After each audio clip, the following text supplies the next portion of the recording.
Olá, pessoal. Espero que Natal, Ano Novo tenham sido ótimos, que vocês tenham conseguido descansar, que estejam todos bem, com saúde. E vamos dar continuidade aí à nossa matéria, né? Deixa eu projetar aqui para vocês o slide.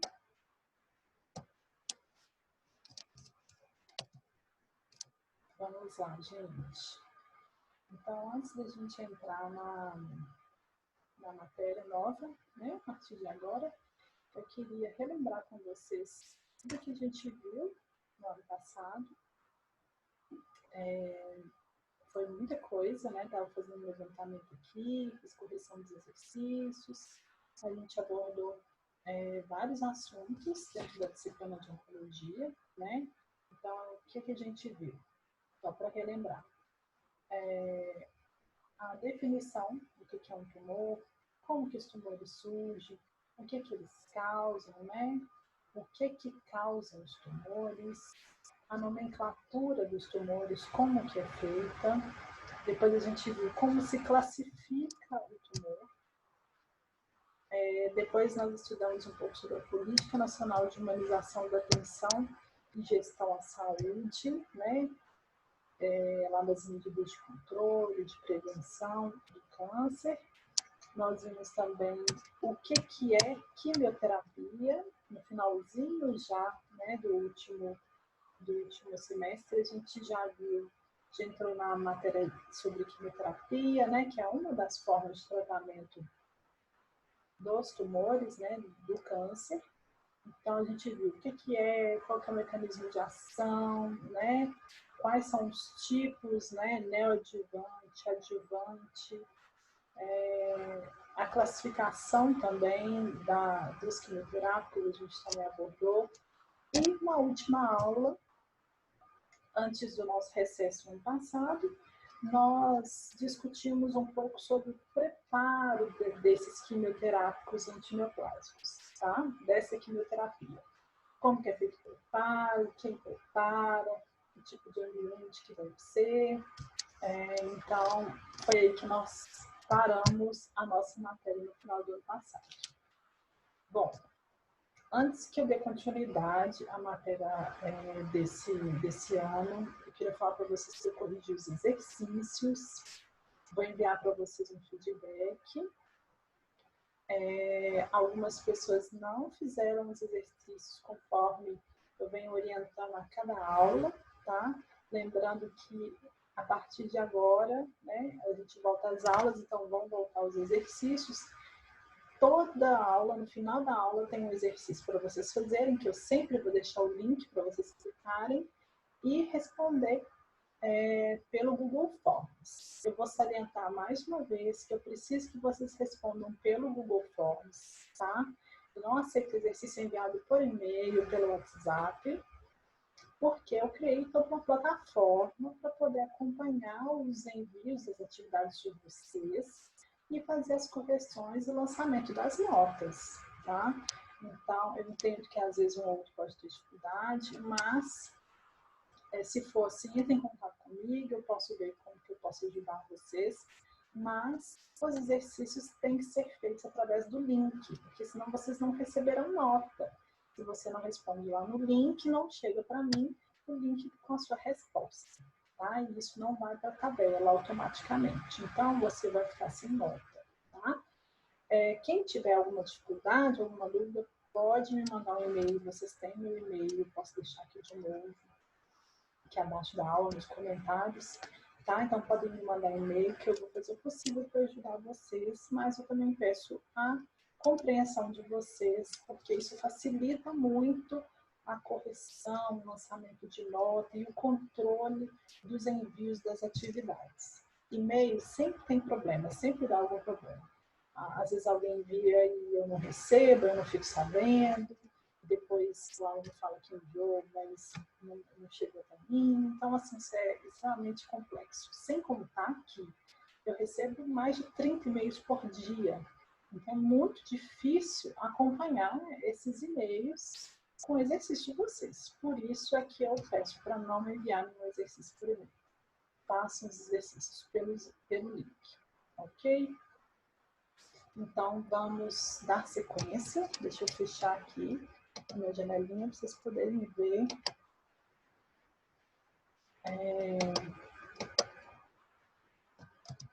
Vocês conseguirem ver isso, os slides todos, adequadamente, né? Sem essa caixinha aí do lado. Então, vamos lá. Hoje a gente já vai entrar discutindo sobre as toxicidades que podem ocorrer vindas do uso dos quimioterápicos. Na última aula, eu passei para vocês um trabalhinho, né? Para vocês pesquisarem sobre vários tipos de toxicidade que podem ocorrer nos pacientes que fazem uso de quimioterápicos, né? Então, vocês viram lá aquelas 3, se não me engano, umas 12 possibilidades diferentes, né, de reações, de toxicidades envolvidas com os quimioterápicos. Então, diante disso, agora a gente vai começar a discutir cada uma delas, tá, nas aulas, porque são informações muito importantes e que vão impactar muito na qualidade da assistência de enfermagem para os pacientes oncológicos. Então, vamos lá. Primeira toxicidade que a gente vai falar é a dermatológica. Dermato vem de pele, né? Como o próprio nome já diz. Então, a quimioterapia, ela pode causar danos, toxicidade na pele, né? Essa toxicidade, ela pode ser local ou ela pode ser sistêmica. Sistêmica seria no corpo inteiro, tá? A toxicidade local, ela vai ocorrer ali nos tecidos próximos à área que a gente está aplicando a medicação. Se, por exemplo, aquela medicação extravasar, sair fora da veia, tá? Então, dentro das toxicidades, as alterações que a gente encontra da toxicidade dermatológica, né, que eu estou dizendo, as alterações comuns que a gente encontra são essas descritas no slide para vocês, que é a flebite, que nada mais é que uma inflamação da parede da veia, tá? Urticária, que é a erupção cutânea, caracterizada pela presença de placas congestivas, pouco salientes e frequentemente pruriginosas, né? Ou seja, que coçam, tá? Dor, eritema, que é aquela vermelhidão ali da pele, necrose tecidual secundária ao extravasamento, tá? Então, eu coloquei uma fotinha correspondendo a cada lesão aí para ficar fácil vocês entenderem o que eu estou explicando. Então, flebite, primeira, urticária, segunda, eritema, a terceira, e necrose tecidual, a quarta figura. Então, tudo isso pode acontecer quando o paciente tem algum efeito colateral relacionado à toxicidade dermatológica. Além disso, também pode ocorrer a alopécia, que nada mais é que a perda dos cabelos. Então, a alopécia também é uma toxicidade dermatológica, só que ela é sistêmica. É mais comum, muito comum, na verdade, né, em várias medicações quimioterápicas, tá?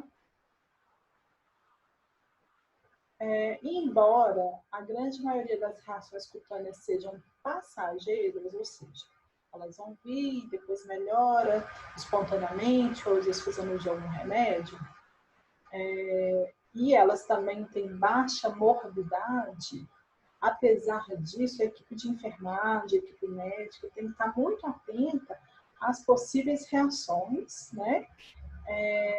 E para conseguir avaliar também aquelas que são mais graves, mantendo também os pacientes familiares sempre instruídos, orientados, né? E tem que ficar sempre muito atento para que a gente possa intervir de maneira adequada rapidamente, caso os pacientes tenham algum desses sinais ou sintomas. Então, vamos falar primeiro sobre a toxicidade dermatológica local. coloquei para vocês a definição, estou trazendo slides com mais texto, né? Porque eu acho que ajuda vocês a estudar nesse momento, né? Então, os efeitos tóxicos locais da toxicidade dermatológica, né, variam. Então, pode ser até um desconforto passageiro, né, um leve incômodo que o paciente às vezes pode queixar, e isso pode chegar até uma necrose tissular severa. O que é isso? Uma necrose dos vasos sanguíneos. É uma situação mais grave, tá? Então, pode ser mais simples, como pode ser mais grave. Essa situação mais grave, ela pode, inclusive, comprometer nervos e tendões.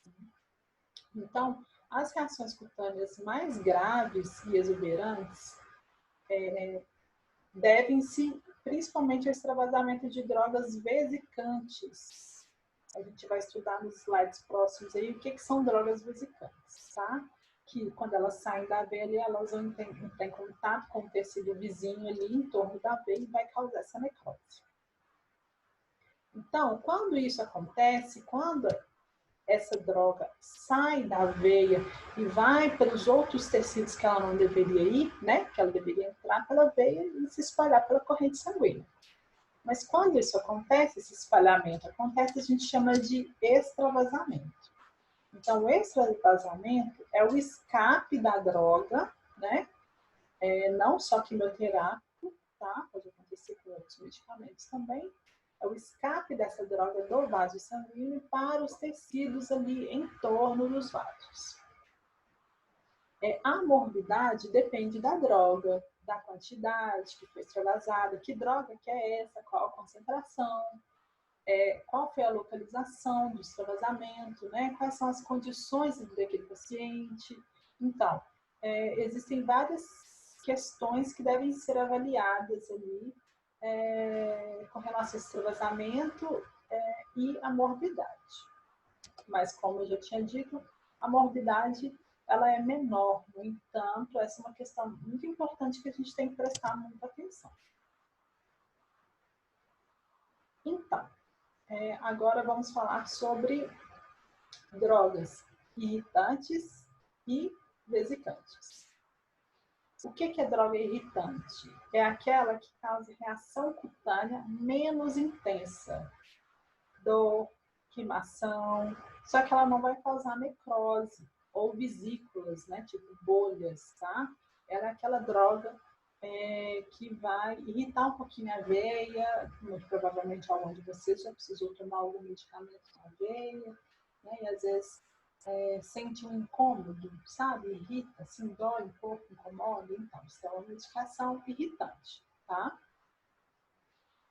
Mesmo quando a droga é irritante, e ela é bem aplicada lentamente, diluída, às vezes ela pode causar reação inflamatória, pode causar dor ali no local e ao longo da veia, do acesso venoso, tá? Mesmo se esses cuidados forem feitos. Mas não quer dizer que a gente não deve tomar esses cuidados, né?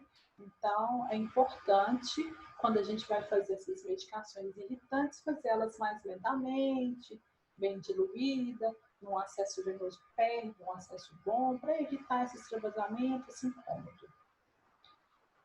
Já as drogas vesicantes são aquelas que vão causar uma irritação bem severa e vão causar formação de vesículas e destruição do tecido quando elas infiltram, né? Quando elas saem fora do vaso sanguíneo.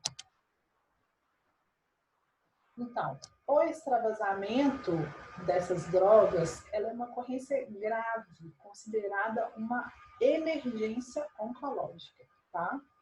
E um dos principais indicadores de qualidade de um centro de oncologia é não ter lesão por extravasamento de quimioterápicos. Então, isso implica muito no trabalho da enfermagem, porque somos nós que funcionamos, que administramos o quimioterápico, que ficamos lá observando o paciente, qualquer sinal e sintoma diferente, né? Então, cabe à enfermagem tomar esse cuidado e não deixar que os pacientes venham a ter lesão por extravasamento. Então, centros de tratamento oncológico de excelência, os pacientes não têm lesão por extravasamento, porque a enfermagem é orientada e sabe lidar bem com essa situação. Então, deixa eu beber um pouco d'água. Quais são os sinais e sintomas, né, que geralmente começam a acontecer quando a gente está aplicando a medicação e ela está extravasando, tá? As primeiras reações são queimação, desconforto no local e eritema, tá? Que é aquela vermelhidão. Então, esses são os principais que geralmente acontecem quando ocorre o extravasamento. Outras alterações também podem acontecer mais tarde, né? Em decorrência do extravasamento dessas drogas, como dor, edema, induração, fica a região ali onde foi extravasado fica firme, dura, como se tivesse um nódulo, sabe? Pode aparecer uma úlcera, podem aparecer vesículas, necrose, celulite e inflamação. Então, diante disso, a gente precisa prevenir o extravasamento, tá? Algumas normas e cuidados básicos para a prevenção do extravasamento de antibioplásicos são importantes a gente discutir. Então, eu listei elas aqui para vocês, nós vamos passar um por um. Então, primeiro, enfermagem orientada, treinada, conscientizada e periodicamente reciclada é fundamental para a prevenção do extravasamento. A gente sempre tem que estar estudando e procurando conhecimento, procurando se atualizar, né? Porque quanto mais orientado nós estamos, menor o risco de a gente não prestar atenção e vir a causar um dano para esse paciente. 2, a gente não deve administrar drogas vesicantes que vão ficar ali em infusão contínua por muito tempo através de uma veia periférica. Geralmente, essas drogas que são as vesicantes, né, que podem causar essas lesões graves, elas vão necessitar de um catéter de curta permanência ou de longa permanência, tá? Um catéter central. A gente viu na última aula. Ou a utilização de catéter de longa permanência, né? Como eu falei, justamente para evitar que a equipe de enfermagem tem que funcionar uma veia periférica, que é geralmente uma veia super fraquinha, né? Diferente de um acesso central, e que pode se romper, pode extravasar e causar essa lesão por extravasamento. Número 3, a equipe de enfermagem deve evitar veias que são funcionadas há mais de 24 horas, tá? A não ser que essas veias estejam boas, férreas, com bom retorno venoso. Por quê? Uma veia ruim, com certeza, não vai dar conta de uma infusão de um medicamento tão irritante, tão vesicante.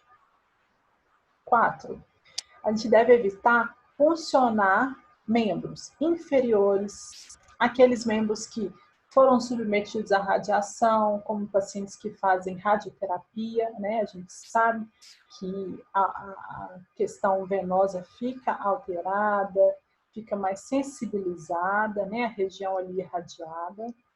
Deve evitar também um membro que está com muito edema, né? Edemaciados, muito inchado, a gente deve evitar. A chance de extravasamento é maior. Aquele membro ali que tem alguma lesão, que tem alguma metástase, ou o lado, né, o membro do paciente, o braço da paciente, que fez a mastectomia, tá? Principalmente se houver esvaziamento axilar, porque o retorno linfático daquela paciente que fez o esvaziamento axilar é muito menor. Então, a gente não deve funcionar, a gente não deve olhar pressão no membro da paciente que fez mastectomia, que é retirada da mama, principalmente com esvaziamento axilar. Tá? Então, também evitar aqueles membros que foram submetidos à cirurgia, foi o que eu falei, né, de excerese ganglionar, né, que tirou ali os linfonodos, os gânglios, tá? Aqueles membros que têm algum distúrbio motor ou sensorial, né? Plegia, paresia, parestesia, aquele membro que não funciona bem, o braço do paciente que às vezes não mexe, né? Por exemplo, um paciente que teve uma sequela de AVC, tem um lado paralisado, a gente não faz punção nesse membro aí, tá? Aquele braço que foi muito puncionado também a gente deve evitar, então é bom fazer um rodízio das veias. Aquelas veias que foram puncionadas recentemente para a quimioterapia, a gente também tem que evitar ficar funcionando sempre, tá? E membros com linfedema também, né?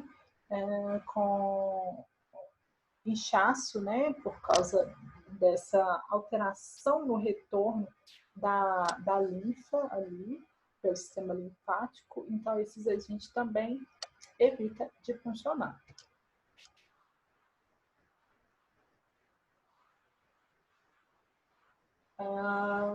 O número 5, a gente sempre tem que oferecer veia que ofereça melhor proteção articular, proteção dos tendões, dos nervos, né? E que vai causar o menor prejuízo anatômico e funcional caso um extravasamento ocorra. O que quer dizer isso? A gente tem que selecionar, dentro do possível, é óbvio, né? Mas sempre pensando na prevenção do extravasamento, a gente tem que funcionar veias que, se o remédio extravasar, ele não vai causar tanto dano à articulação e aos tendões e nervos, tá? Então, diante disso, quais são os melhores locais para a gente funcionar a veia para poder fazer uma quimioterapia, tá? Sempre são as veias mais calibrosas e menos tortuosas, né? Que a gente vai escolher, tá? E que são mais distantes das articulações. Então, deixa eu ver se eu coloquei no próximo. Coloquei. Qual que é a preferência venosa? Onde que a gente vai escolher primeiro funcionar? Antebraço, tá? Que é essa região aqui. Braço, antebraço. Depois, dorso da mão. Depois, punho. Depois, fossa antecubital, que é aqui no meio do braço. Ah, mas por quê? Geralmente aqui no meio do braço é mais fácil. Mas aqui a gente está muito próximo da articulação, a gente está muito próximo de vários nervos que tem aqui. Então, se a gente funciona aqui e tem um extravasamento, a gente tem grandes chances de causar uma lesão grave aqui de mobilidade nesse paciente. Pode causar necrose nos nervos, pode danificar as articulações, esse paciente vai perder a mobilidade do braço. Então, por isso, sempre que possível, a gente prefere primeiro pegar no antebraço. Por quê? Aqui também tem tendões? Tem. Mas aqui a gente está menos próximo das articulações, né? É uma região que tem mais tecido muscular e gorduroso do que, por exemplo, a mão, né? Então, por isso que a gente escolhe aqui primeiro. E se houver extravasamento, os tecidos que vão ser lesados vão ser menos piores, vamos dizer assim, né, do que os de outras regiões, tá? Então, para a aplicação dos antineoplásicos, a gente deve, então, escolher veias longe das articulações, tendões, nervos e lesões. Então, é simples. E o que a gente deve evitar? Evitar escolher aquelas veias que são rígidas, endurecidas, né, estranhas, que têm uma alteração de cor, que estão doloridas, que são muito tortuosas, tá? Então, essas a gente evita, deve evitar. Então, escolher as veias para punção é sempre no tecido, no sentido, mais distal para o mais proximal, né? O que é isso? Vamos voltar aqui na figura. Então, a gente escolhe sempre da ponta para o meio primeiro, tá? Então, se eu estou procurando um acesso aqui no antebraço, primeiro eu vou procurando por aqui, eu não vou logo aqui, né? A não ser que não tenha outra alternativa, mas se eu tiver, é sempre no sentido distal para o proximal, da ponta para o meio, tá? E o método que permite a utilização, esse é o método que permite a utilização mais racional e econômica dos vasos. Por quê? Se eu não conseguir pegar aqui, ou se eu peguei e não deu certo o acesso venoso, eu posso tentar aqui, eu posso tentar aqui. Agora, se eu já vou direto nesse ramo aqui, por exemplo, e pego aqui, eu não posso tentar ela aqui embaixo, porque eu já perfurei ela aqui em cima, tá?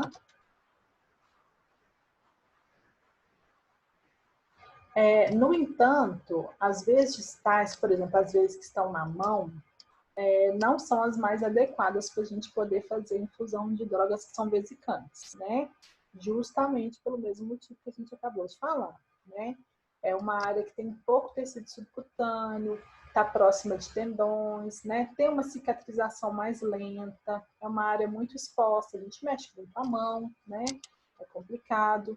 Ela vai ter veias menos grossas, menos calibrosas do que em outras regiões do braço, por exemplo, do antebraço, né? O fluxo de sangue nessas veias da mão é menor do que em outras regiões e também está associado a sintomas irritativos mais intensos durante a infusão, sem contar que a pulsão dói mais, né? Nessas regiões como a mão, o punho, tá? Por exemplo. Mas dentro da falta de possibilidades, não deu para pegar no antebraço, a mão é uma possibilidade, sim, não é a mais indicada, né? Então, o extravasamento no dorso da mão ou em áreas que têm articulação, como o punho e fossa antecubital, que é a dobra do braço, vai trazer consequências mais graves com grande risco de lesão, dano funcional e contratura, né? De ficar ali uma lesão, uma cicatriz, uma contração, porque o tecido vai morrer e vai ser muito difícil regenerar, né, esse tecido e devolver aí a funcionalidade para essa pessoa. Então, a fossa antecubital, que é aí no meio do braço, né, ela sempre deve ser evitada ao máximo, né, apesar de na fossa antecubital a gente achar as veias mais calibrosas, né, e acessíveis, mas a gente deve sempre evitar, porque lá tem muitas artérias e nervos, tendões, né, que se forem lesados vão causar esse prejuízo muito importante para o paciente, isso é irreparável, tá? Por mais que a gente consiga tratar essa lesão, fechar a ferida, na maioria das vezes o paciente fica com danos, né, decorrentes da lesão por extravasamento de quimioterápico.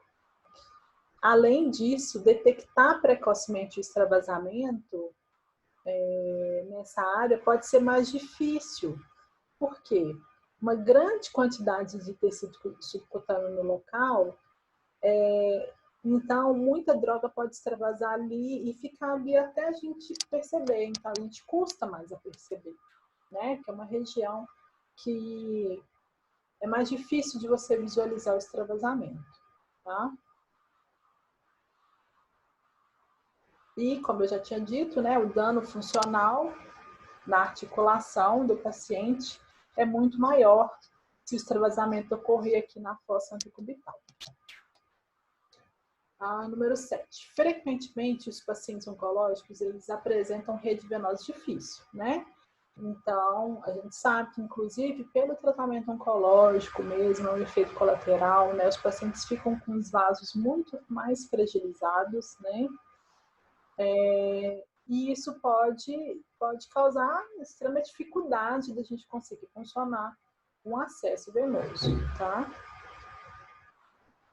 Por exemplo, pode acontecer da gente ter que funcionar várias vezes esses pacientes para poder fazer aplicação de quimioterápico, de alguma medicação, de transfusão, para fazer coleta de sangue, realizar exames, entre outros procedimentos, tá? Os pacientes eles podem ter trombocitopenia, que é a redução do número de plaquetas.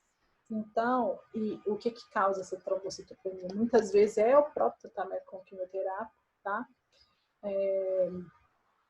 Então, esse paciente vai ter uma coagulação mais dificultada, né? Muitas vezes vão ficar cheios de hematomas devido às punções, porque o extravasamento do sangue ele ocorre também porque ele não tem plaqueta suficiente para poder estancar esse sangue, então eles vão ter mais hematomas. Esses pacientes vão ter mais fragilidade capilar, ocasionada pelo déficit também nutricional, né, associado à doença. Eles podem não se alimentar muito bem, podem ter muita náusea e vômito por causa do quimioterápico, também vão ficar mais fragilizados. Isso também pode causar danos à rede venosa, tá? E também a ação esclerosante e irritante de alguns quimioterápicos que vão levar à fibrose das veias, né? Alguns de vocês já devem ter visto, alguns pacientes apresentam umas veias que parece que a gente funciona, mas não tem retorno venoso, uma veia fibrosada, uma veia enrijecida, né? Isso pode acontecer pelo uso dos quimioterápicos também. Então, alguns recursos, né, também podem ser aplicados, utilizados para a gente promover a dilatação dos vasos sanguíneos e para facilitar a visualização na hora da punção, tá? Como? Aplicar uma compressa, uma bolsa de água quente, ou pegar uma luvinha, colocar água morna, né? Quente não, tá, gente? É morna. E colocar no membro do paciente, na mão, no antebraço, para ajudar a dar uma dilatada nas veias, para facilitar na hora da gente funcionar. Imergir, né? Mergulhar o membro do paciente em água quente, morna, né? Durante 2 a 3 minutos também ajuda. A gente pode garrotear o braço do paciente, mas não pode ser muito forte, é claro, né? Para ajudar a deixar essas veias mais aparentes, para que a gente possa conseguir um acesso melhor. Sempre tem que proteger a pele sobre o garrote, tá? Usar um garrote mais confortável para não machucar, principalmente se for idoso, né? Que tem a pele mais sensível. Não manter o membro garroteado por muito tempo. Então, se a gente está procurando ali uma veia, não pode deixar 5 minutos de garrote apertando o braço do paciente, né? Isso machuca, vai deixar o braço roxo, pode impedir ali o fluxo venoso, o fluxo de sangue, até atrapalhar no pulso, né? Então, garrotear de forma mais leve e, se não está conseguindo, tira o garrote um pouco, deixa o paciente descansar, depois tenta de novo, tá? Uma coisa que pode ajudar também é sempre deslizar o dedo no sentido distal para o proximal. Isso ajuda a encher um pouquinho mais os vasos. Deixa eu mostrar aqui para vocês na figura. Se estiver procurando um acesso aqui, por exemplo, aí você vem e vai passando a mão, o dedo assim, ó, vai ajudando a encher um pouquinho mais os vasos aqui de sangue, fica mais fácil a gente ver na hora de funcionar.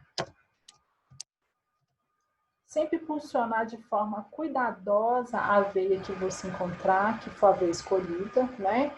Escolher um gelco de calibre adequado, né? O gelco é esse dispositivo aqui que a gente vai utilizar para funcionar a veia, tá? Geralmente, nos centros de terapia oncológica, utiliza-se muito esse gelcozinho aqui, que é o amarelinho, que é o número 24. Vocês já devem ter estudado sobre isso, né? Quanto maior o número do gelco, menor o seu calibre, né? Então, o 24 é fininho, o 22 é mais grosso, é maior. O 20 é mais grosso, também é maior, tá?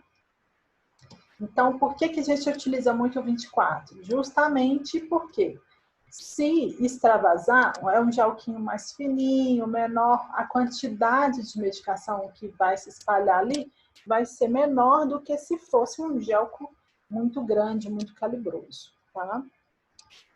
Sempre que a gente for fazer a fixação ali do gelco, onde a gente funcionou o acesso, não usar muito micropore, tá? Para fixar, porque isso atrapalha a gente a visualizar ali o local, tá? A gente não pode pôr micropore demais, também não pode deixar solto, né? Tem que pregar da maneira adequada para que a gente não perca a visibilidade e deixe esse acesso bem fixado.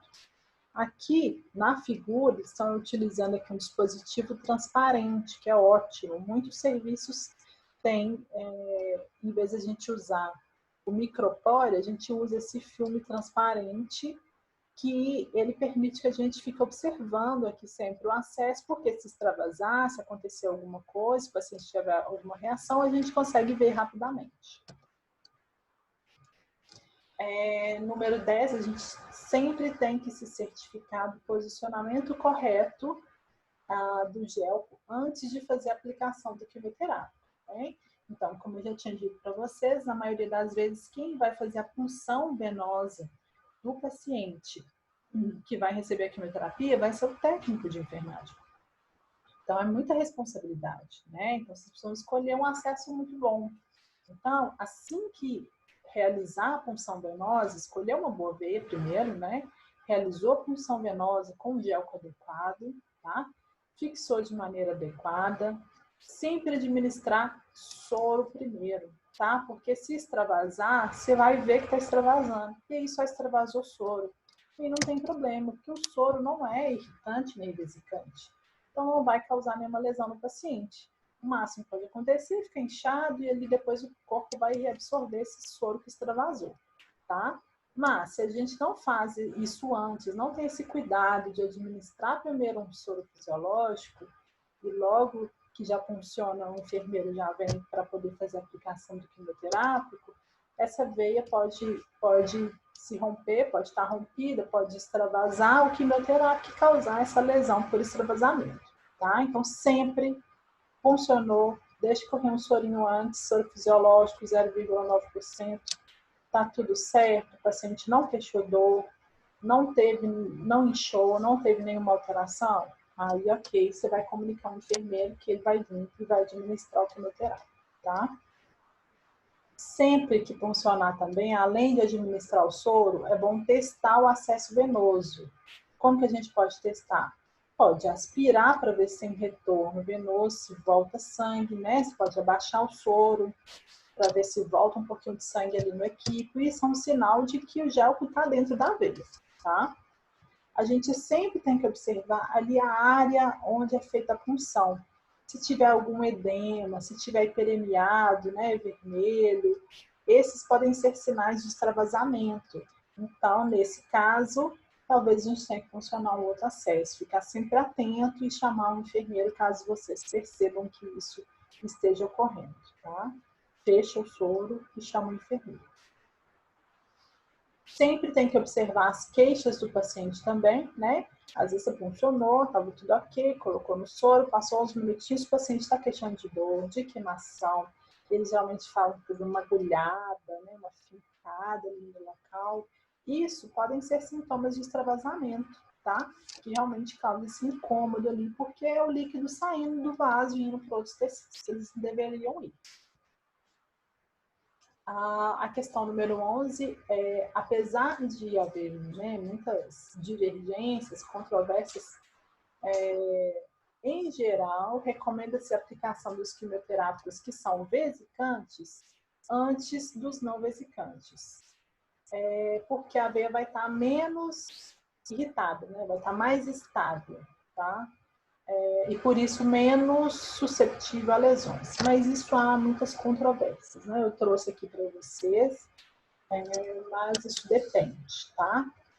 E também no serviço que vocês forem trabalhar, se for de oncologia, já tem os protocolos estabelecidos, que remédio que vem primeiro, né? A maioria das vezes os pacientes fazem uso de poliquimioterápicos, né? Que a gente já viu, que são vários quimioterápicos, né, sendo aplicados no paciente, cada um com um mecanismo de ação, tentando combater o câncer, tá?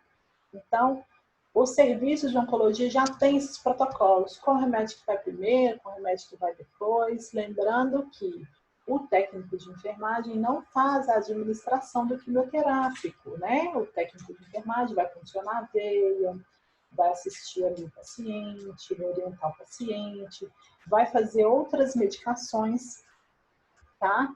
Por exemplo, uma dipirona, um corticóide, um antialérgico, mas quem vai lá pegar o quimioterápico lá na farmácia, que foi preparado pelo farmacêutico, e vai ligar no paciente, tem que ser um enfermeiro, tá?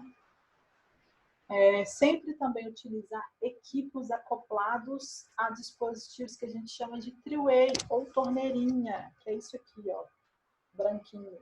Tá vendo? Tem mais de uma via. Então, você consegue aplicar mais de um remédio aqui ao mesmo tempo, tá? Ou então que tem um conector em Y, ou dupla via também, que a gente chama, que é isso aqui, ó.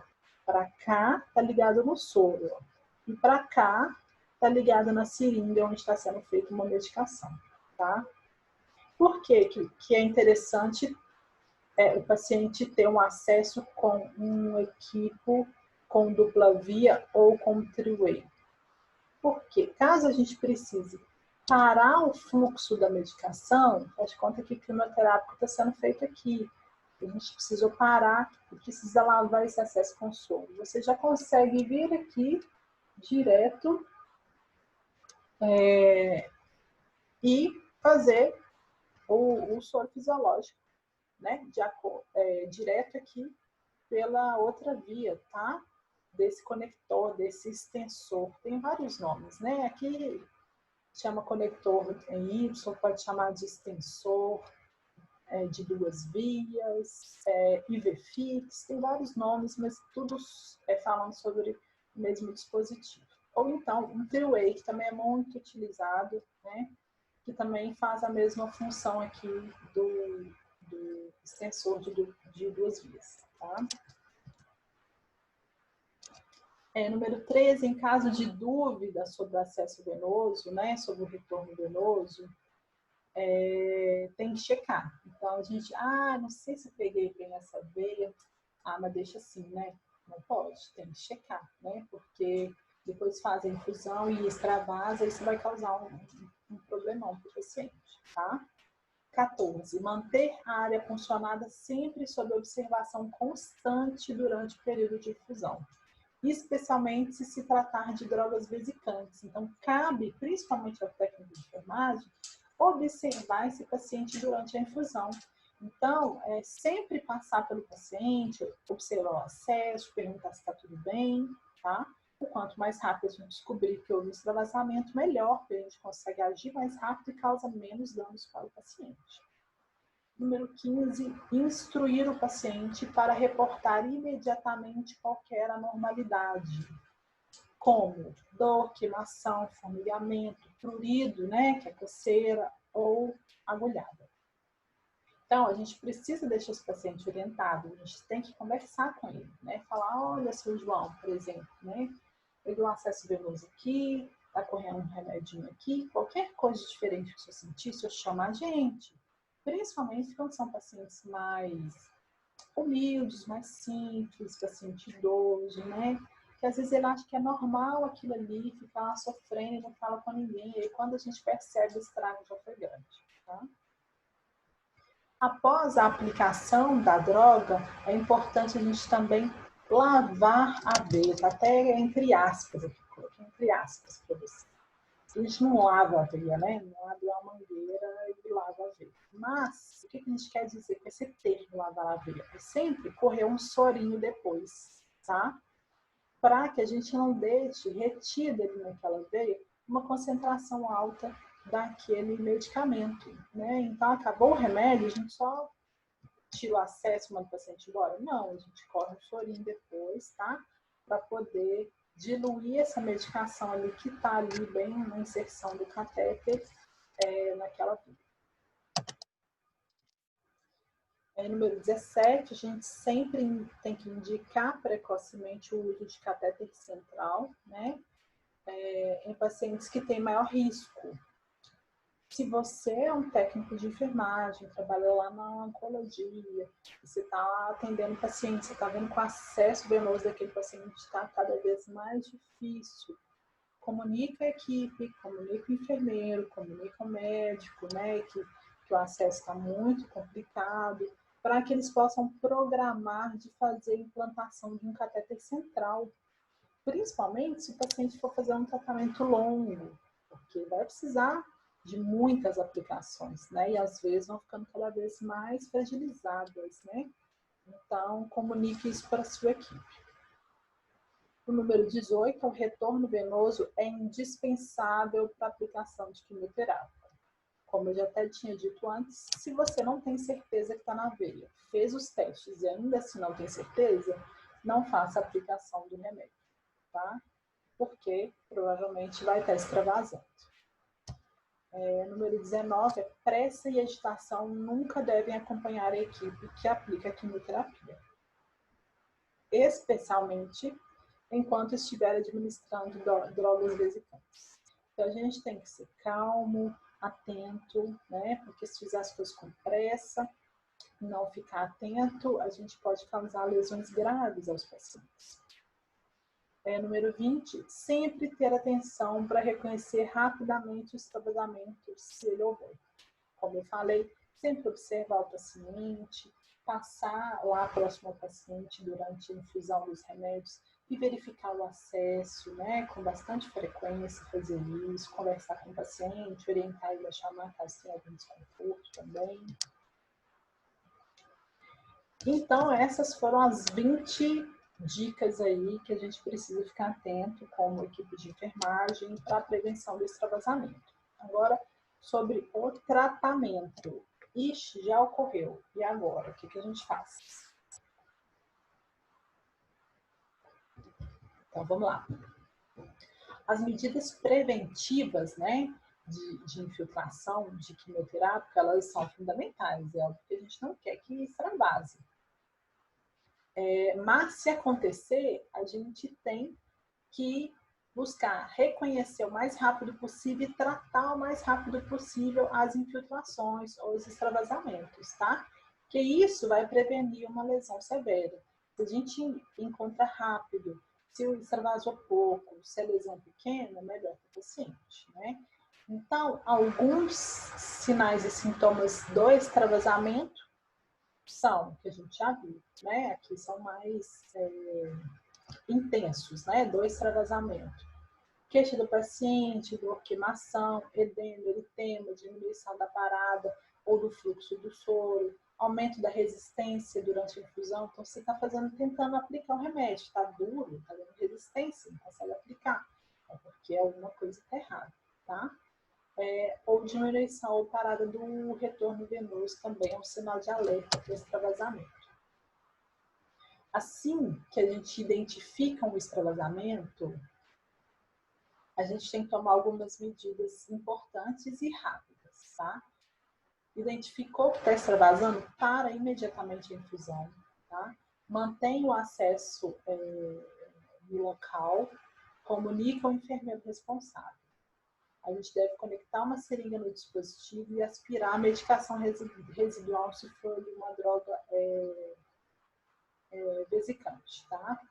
Em alguns casos, é recomendável aplicar também um antídoto, que a gente chama, que é uma substância que vai diminuir ali os efeitos colaterais desse quimioterápico na região onde foi extravasado, tá?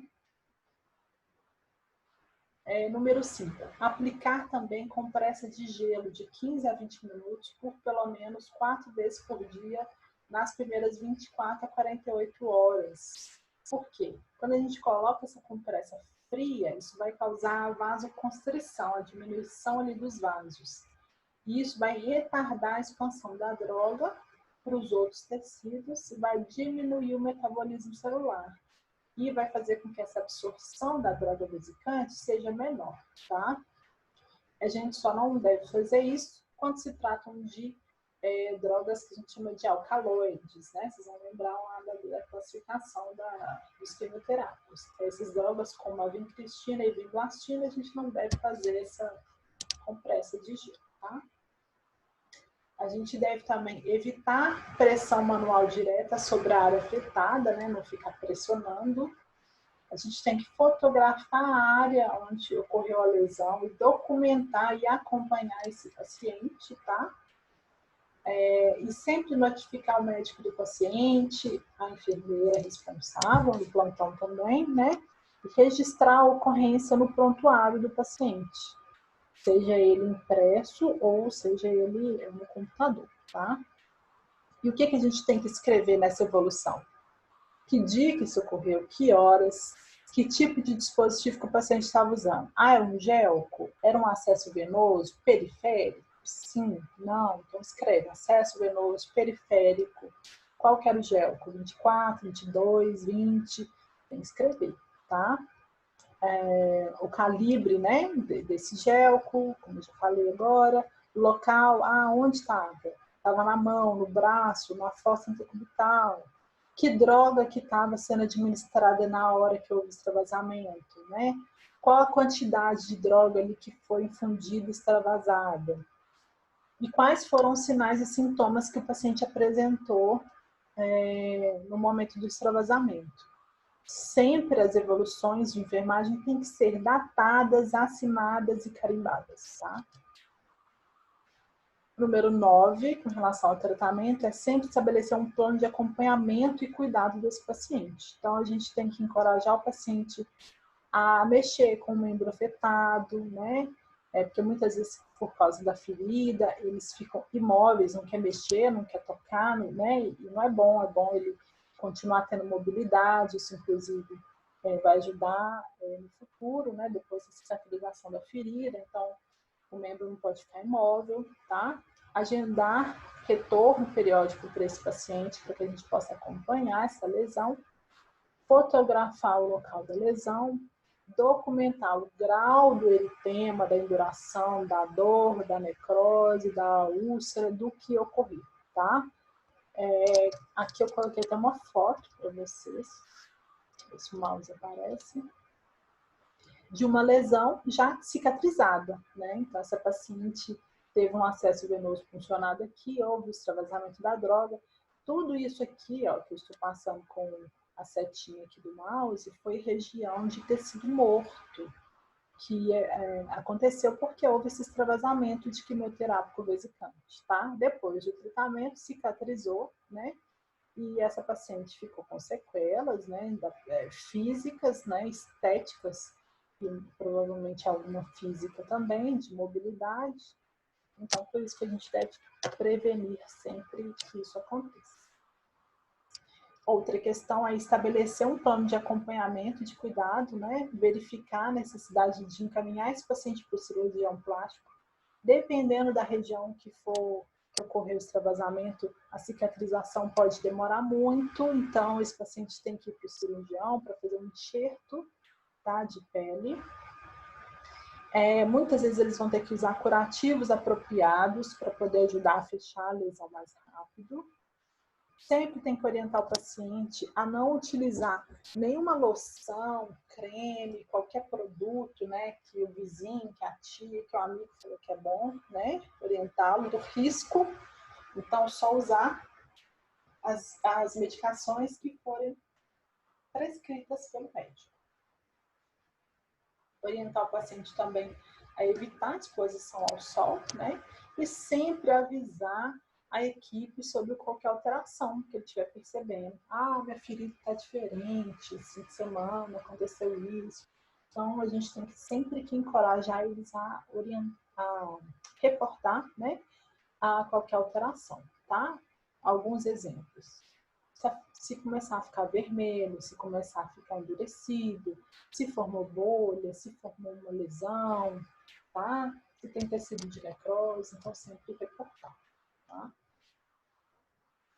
Bom, é isso, pessoal. Deixa eu voltar aqui com a câmera.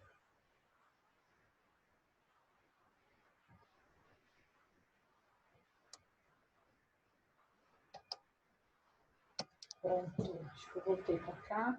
Então, é isso que eu queria passar para vocês na aula de hoje. Aqui abaixo da aula, da videoaula, eu vou deixar o link para a atividade referente a essa aula de hoje.